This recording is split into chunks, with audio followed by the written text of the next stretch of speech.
Hey guys, in this video, I will show you how to change voice on Messenger Call. Alright, so let's begin with the video. First, make sure you're using the latest version of Messenger. Update the app if needed, then open it and sign into your account.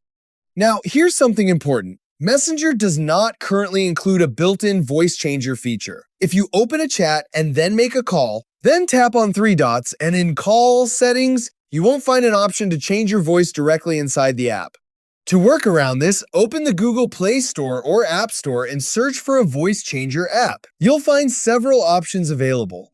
Install a voice changer app and open it. Record your voice or import an existing audio file, then apply the voice effect you want and save the edited recording to your device.